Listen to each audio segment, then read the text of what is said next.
Here in the Pacific Northwest, people are embracing a fresh approach to food. Restaurant menus proclaim quality ingredients, locally grown. Oregon has over 250 crops. It has an immense wild food industry. I think that that's what draws chefs to this region. And there are many, many people here who are doing great work with the raw ingredients. All the cookery writers come out here and marvel at what we have out here in the Northwest. More and more families want to buy their food directly from the people who grow it. And in many cities, small farmers markets are flourishing. There's a new movement underway here, touting the politics and the pleasures of good food. And much of the credit goes to this man, James Beard. The greatest thing about Northwest eating and cooking is the fact that the raw materials are in the Northwest are probably among the greatest you find anywhere in the country. He's had an overarching influence in what I call the farmers market movement, establishing this fresh regional farm-to-table philosophy. He created the underpinnings for that.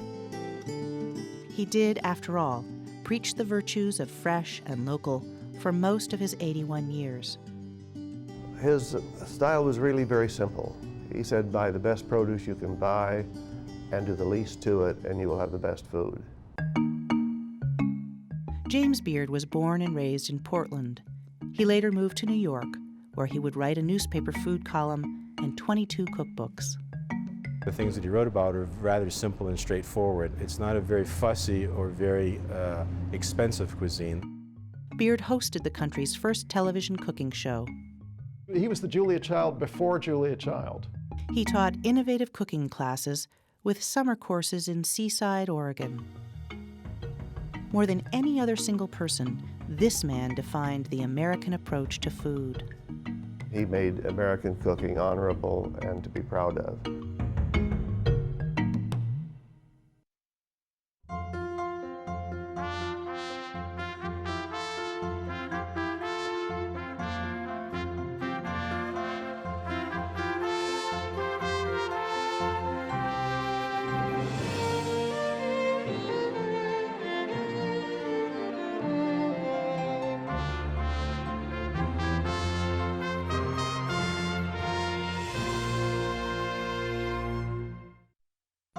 Funding for Oregon Experience is provided by the James F. and Marion L. Miller Foundation, the Ann and Bill Swindell's Charitable Trust, the Oregon Cultural Trust, and from viewers like you.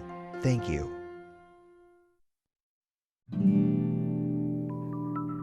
He was not much of a snacker. He was not grabbing a slice of bread and a slab of salami, as I might do. He enjoyed the romance of setting the table and doing it beautifully and presenting the food beautifully. The whole thing was an event. I don't care if you were sitting down for a cup of coffee with him. It was an event. It wasn't just an ordinary experience. Thousands of years ago, everyone here ate fresh local foods. The native people dug bitterroot in the spring and harvested camas and huckleberries in the summer. We know that this is an area that has tremendous wild berries, nuts, mushrooms, fish. We have many of the things necessary to create a great cuisine. Large mammals were plentiful back then and easily hunted. The coastal waters teemed with fish and shellfish, and several times a year, salmon ran thick through the inland rivers and streams. Salmon in June, what we call hard-bodied salmon, kings and chinooks, they're coming off the coast, pretty unbeatable. Fresh out of the water over a hot wood fire.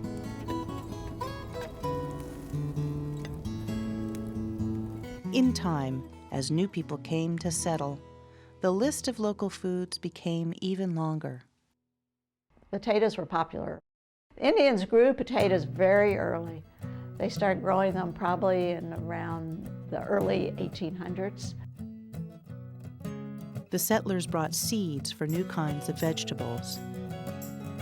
They grew fruit trees, planted grain, and bred livestock. Food availability still changed with the seasons, but now the springtime brought rhubarb and green peas. Apples and pears ripened in the fall.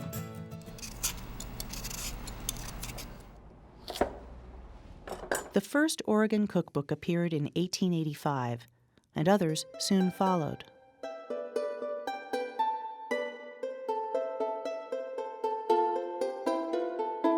The recipes were mostly standard fare, old family favorites. You can look at all these recipes and find out what you're eating is not so different than what people are eating 100 years ago. For instance, macaroni and cheese. But the traditional recipes often incorporated new local ingredients. Astoria, 1907. This is the one that has this pioneer salmon. Find it. Chicken wiggle. Let's see what we can find here. Wild duck, teal widgeon, and small ducks. The Oregon diet of 1915 was probably stronger in things such as seafoods and probably stronger in some of the less common meats. You might eat mutton, lamb, you might eat scalloped potatoes for breakfast and fish for breakfast and lamb chops for breakfast, which we don't see anymore. At one time, salmon was an inexpensive food and an everyday food. If you wanted something special, you went for the expensive stuff, chicken. Canned salmon was also plentiful and popular, even where fresh fish was available. You could make salmon loaf, salmon croquettes, salmon cakes. You could make casseroles, potato casseroles with salmon in them. Peas are a seasonal crop, and they have a very short window in Oregon. New potatoes are also something that is, it's a seasonal thing. The creamed peas and potatoes recipe may be favored in part because it's only available for a short time. Oregon cooks had many fine, fresh ingredients available to them, but the old ways of preparing them did not always showcase their quality.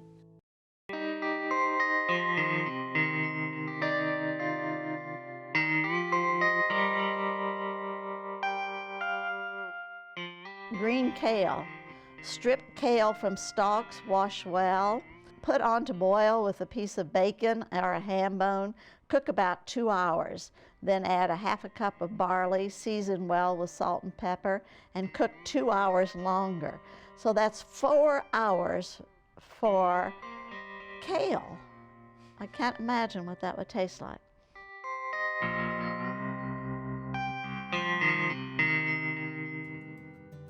This is the food environment into which James Beard was born in 1903.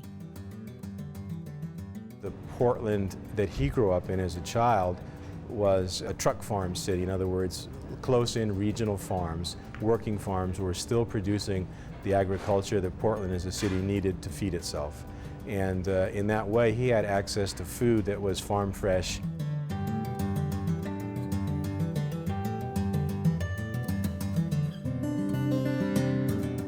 His mother had for years owned a downtown boarding house where she and her Chinese cook served some of the best meals in town.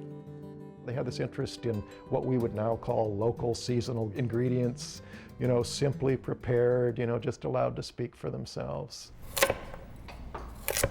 She knew the purveyors and suppliers, and she knew the people, at the Yamhill Market, which ones were good and which ones weren't. She understood how important shopping was. James Beard had an excellent taste memory. Much later in life, he could still recall and recreate flavors from his childhood, like those of his mother's meat and vegetable pot-au-feu. His enthusiasm for very basic, down-to-earth foods was completely sincere.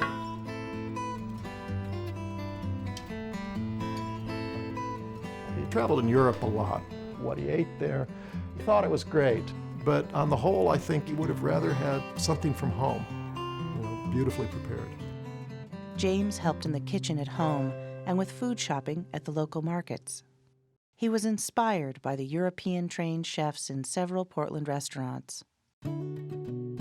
I see less variety on a menu today than I see on a menu from a century ago.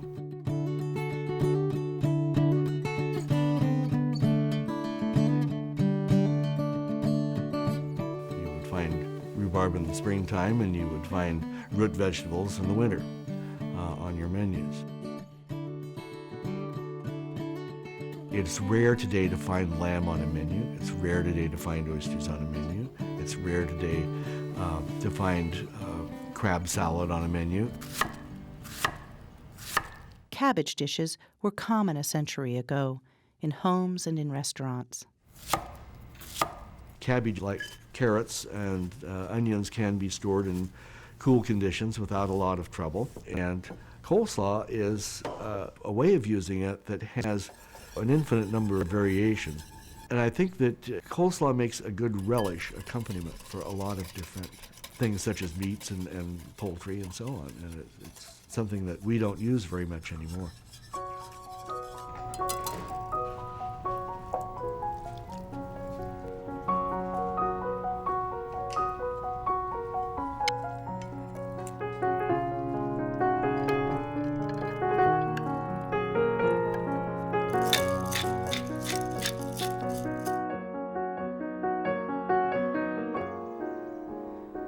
The Beards spent every summer at the family beach house at Gearhart, digging clams, catching crabs, cooking on driftwood fires in the sand. James would always remember those days and that food as the best of his life. All the bay shrimp, all the oysters, all the clams, the beautiful halibut, the salmon. There was no end in sight to any of these products. Oyster dishes were giant. They were wildly popular. Oysters on a breakfast menu, a lunch menu, and a dinner menu, and a late-night supper menu. They were everywhere all the time, not only in fancy places, but in ordinary cafes serving working people. One of the menus in my collection that is, I think, quite revealing is one from the small town of Huntington, Oregon. Huntington is nearly 400 miles from the Pacific Ocean. The most surprising thing to me when I first opened it was to notice that there were well over a dozen items on the menu that included oysters. And that range of different preparations of oysters was amazing. One of the first recipes that I ever took out of a James Beard book was Hangtown fry.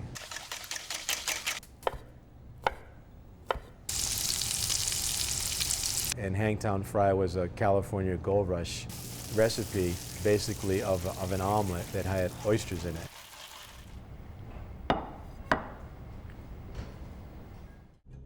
After a short stint at Reed College, Beard began years of traveling and living away from Oregon. By the 1930s, he had settled in New York. His passion for food endured, but his career plans pointed elsewhere. Well, James always did a lot of cooking. However, he really started out to be an actor and an opera star. From high school on, he acted in local theater productions and radio plays, though rarely in leading roles. I was a very large Tweedledee. James Beard stood 6 feet 4 inches tall and weighed as much as 300 pounds. I know I had a lot of talent. I really feel, I'm convinced of it. But I was large. I was scarcely beautiful. I had ability, but I felt that there was quite a lot of doubt that I would ever be the greatest star that ever trod Broadway. So I began to think of a profession that I'd have fun doing. And that's what led me into the food business. In 1940, he wrote Hors d'oeuvre and Canapés, the first ever collection of recipes for the cocktail hour. He followed with several of the first books on outdoor barbecue cookery. He was saying men should get into the kitchen. or men at a minimum should be running the charcoal fire. All this stuff, was a colossal change. Television was still in its infancy in 1946 when NBC debuted his 15-minute Friday night show.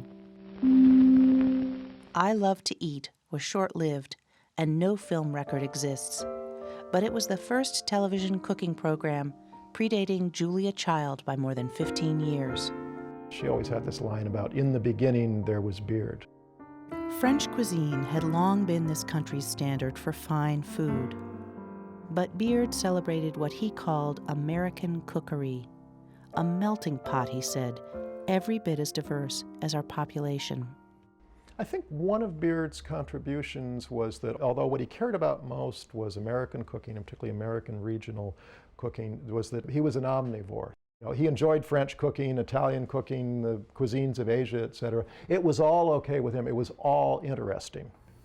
A tomato sauce such as this goes with anything. It's what I call a light tomato sauce, to which I've added some very peppery seasonings and some cream. So it has a different color and a different texture and a really brilliantly good flavor.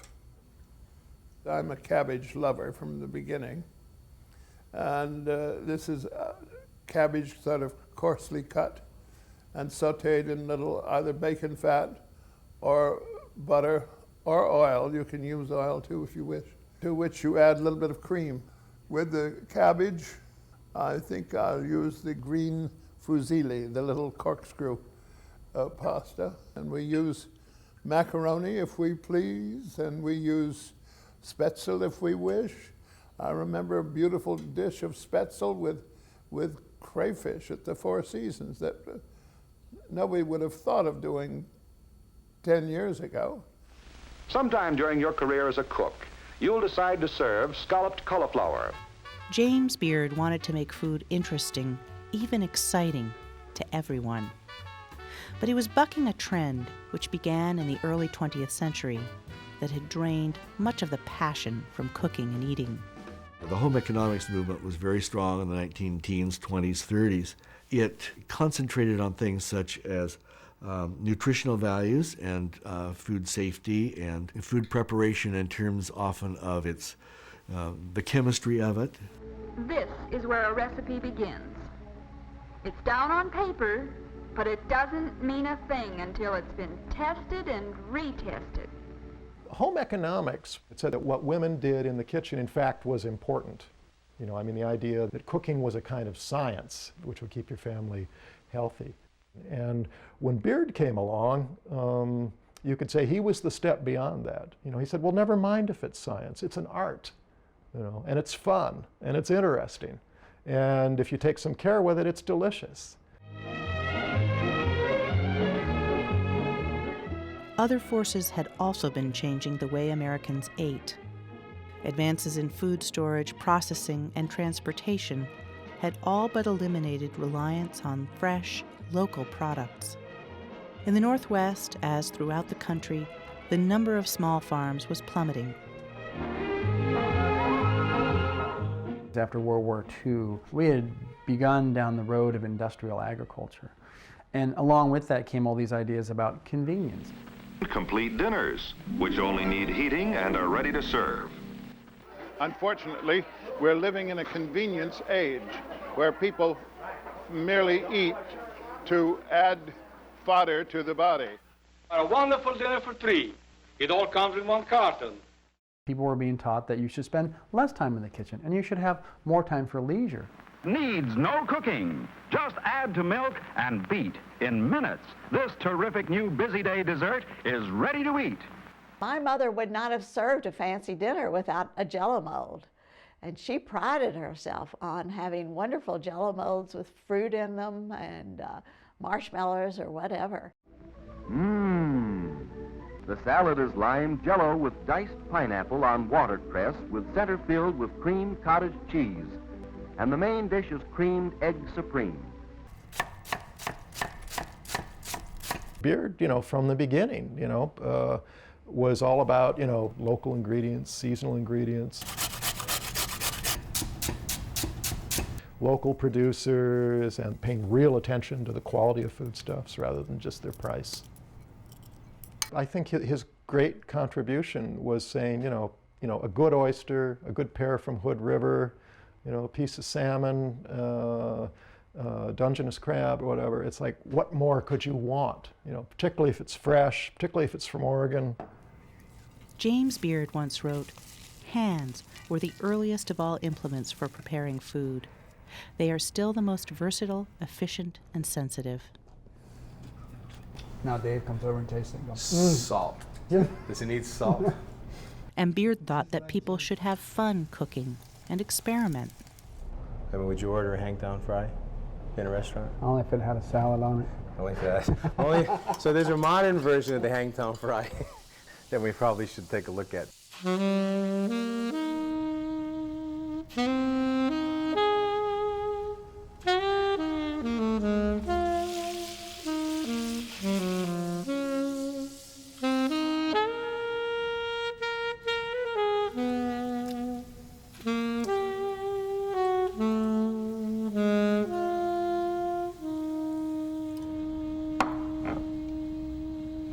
And finally, he insisted that preparing and eating food is enjoyable for its own sake, especially when shared with other people. Just in the planning of the menu, the shopping, the preparation of the food, and the serving of the food, it's one of the most intrinsically pleasing experiences human beings have. See how it tastes.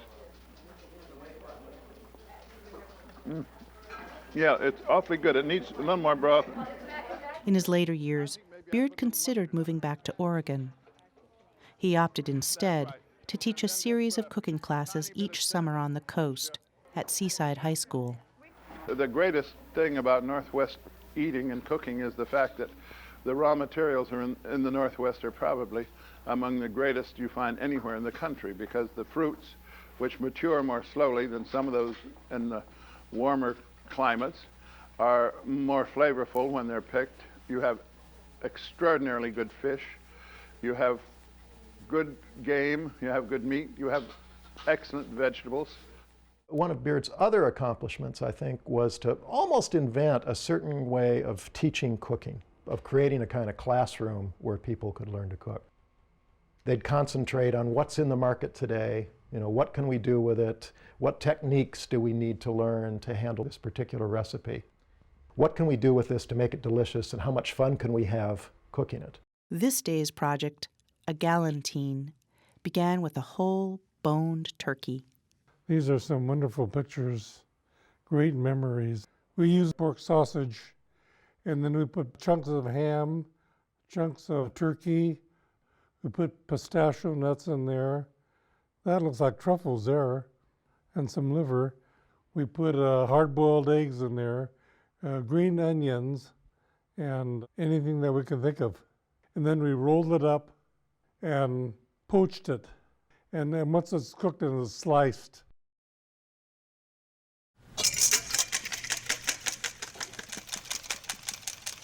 Sometimes we would have him over for dinner.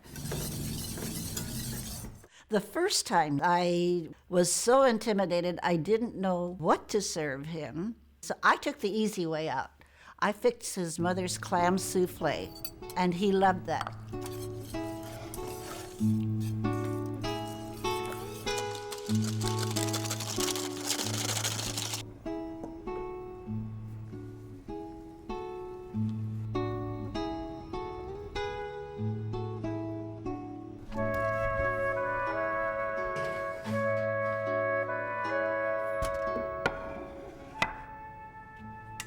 His biggest disappointment was that he really wanted us to learn to love tripe. At one of the sessions, we cooked 5 pounds of tripe stew. And when we left, there were 4 3/4 pounds left in the pot, and he couldn't get us to eat it. James Beard's impact dates back to his first books in the 1940s. The changes came slowly, but in time, millions of other Americans would also take up the cause of good food. In the 80s, there was a real rush to get back to fresh foods. You get this fresh food movement, and I think the Northwest really came on the map then. James Beard died in New York City in January 1985. By his request, friends scattered his ashes on the beach at Gearhart, where he had spent so many childhood summer days. Food was really his life, and he lived it 24 hours a day.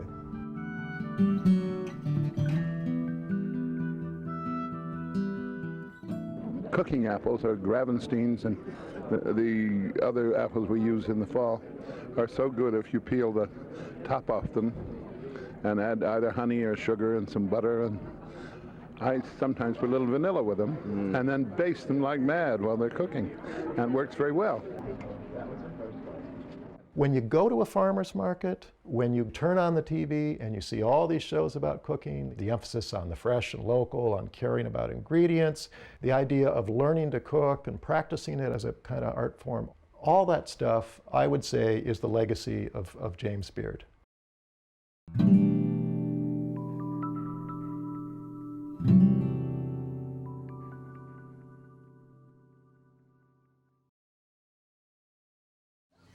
There's more about A Cuisine of Our Own on Oregon Experience Online.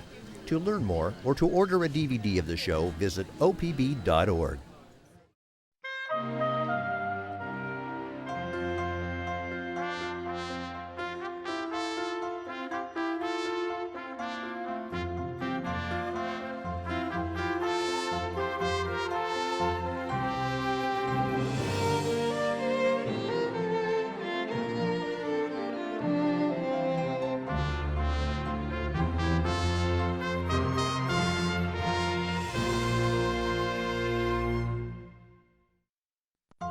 Funding for Oregon Experience is provided by the James F. and Marion L. Miller Foundation, the Ann and Bill Swindells Charitable Trust, the Oregon Cultural Trust, and from viewers like you. Thank you.